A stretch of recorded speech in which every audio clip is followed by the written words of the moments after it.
इत्र की बूंद। अकबर बीरबल की कहानी। फारस के शहंशाह और बादशाह अकबर अक्सर एक दूसरे को उपहार भेजा करते थे।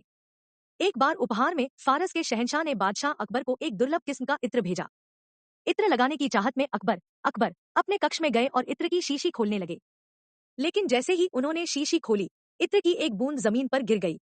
अकबर फौरन घुटनों के बल बैठ गए और उंगली से समेटकर इत्र की उस बूंद को उठाने लगे।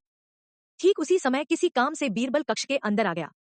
घुटनों के बल बैठे अकबर ने जब बीरबल बीरबल को अपने सामने पाया तो वे हड़बड़ा गए।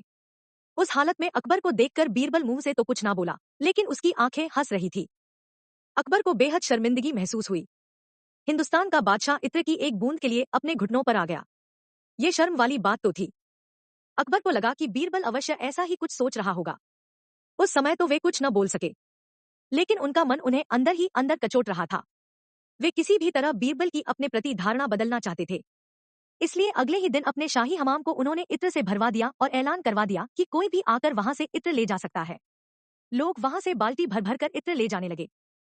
अकबर ने बीरबल को बुलवा लिया और यह नजारा दिखाते हुए बोले, बीरबल, देखो प्रजा कैसे खुशी से बाल्टी भर भर कर इत्र ले जा रही है। क्या सोचते हो इस बारे में? अकबर की मंशा बीरबल को यह दिखाने की थी कि हिंदुस्तान का बादशाह अकबर इत्र के मामले में कंजूस नहीं है। वह चाहे तो हमाम भर इत्र दान कर सकता है। बीरबल मंदमंद मुस्कुराते हुए बस इतना ही बोला, बूंद से जाती वो हौज से नहीं आती। अर्थात पूरा सागर भर देने के बाद भी वो कभी नहीं लौटता जो एक बूंद से चला गया हो।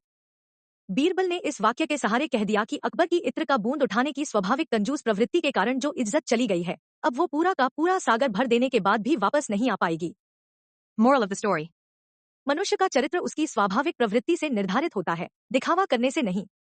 स्वाभाविक रूप से की गई हर क्रिया प्रतिक्रिया मनुष्य के वास्तविक स्वरूप को दर्शाती है।